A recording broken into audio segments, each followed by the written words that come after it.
Mari kita lihat apakah yang dimaksud dengan hasad atau iri atau dengki itu.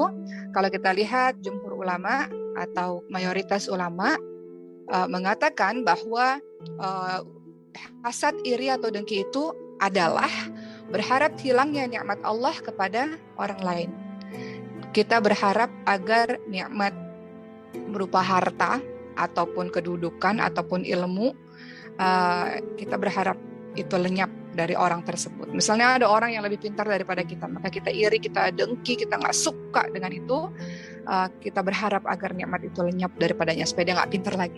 Atau ketika dia menjadi orang yang kaya raya, kita iri dengki kepadanya dan kita berharap agar dia tidak kaya lagi dan sebagainya. Ataupun bisa juga pengertian dari iri dengki menurut Umar bin Khattab radhiyallahu anhu, iri dengki adalah cukup sebagai bukti si pendengki terhadapmu ketika ia merasa gundah saat kamu bahagia. Jadi kalau kita merasa gundah, gelisah kalau orang lain bahagia, maka itu bibit-bibit adanya dengki dalam diri kita.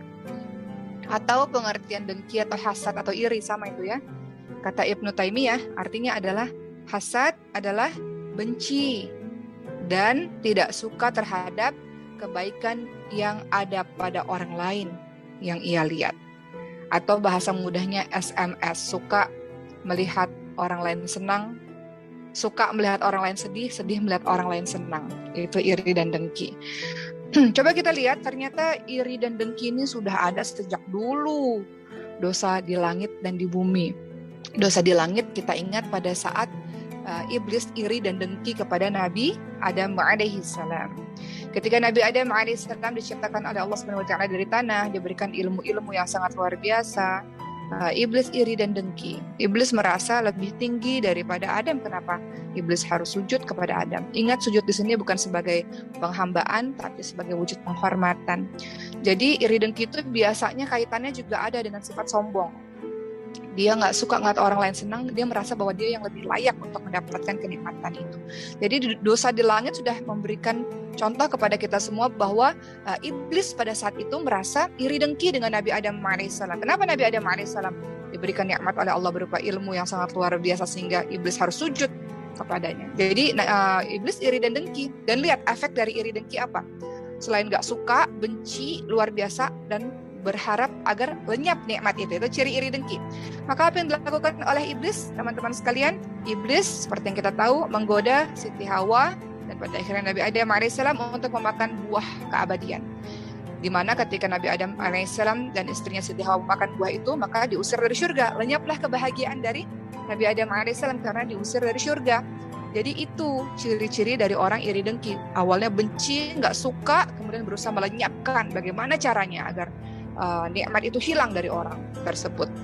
Kemudian lihat dosa di bumi juga yang pertama, juga iri dan dengki. Siapa itu Habil dan Qabil? Anak-anak Nabi Adam alaihissalam. Teman-teman juga sudah tahu kisahnya. Bagaimana Habil ini dianugerahi oleh Allah istri yang cantik jelita. Qabil tidak demikian. Maka Qabil iri dengki kepada Habil. Kemudian kurbannya Habil diterima oleh Allah, kurbannya Qabil tidak diterima oleh Allah. Iri dengki.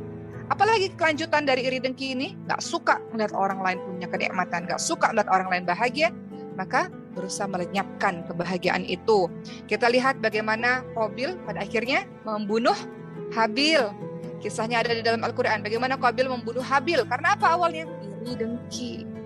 Merasa harusnya dia lebih layak, harusnya saya yang lebih layak, kenapa dia yang dapat? Dan melenyapkan kebahagiaan orang lain. Jadi iri dengki itu efeknya kemana-mana. Iri dengki akan mengakibatkan penyakit hati, gelisah, gundah. Iri dengki menyebabkan kita nggak tenang, membuat kita menolak takdir Allah. Ya kan? Kenapa Allah dia yang dikasih? Kenapa saya yang nggak dikasih? Iri dengki membuat kita sombong karena merasa kita lebih tinggi daripada yang lain. Yang lainnya nggak berhak untuk mendapatkan kenikmatan itu. Dan iri dengki membuat kita bisa melakukan apapun, berbagai macam cara untuk melenyapkan kebahagiaan orang lain itu. Na'udzubillah min dzalik.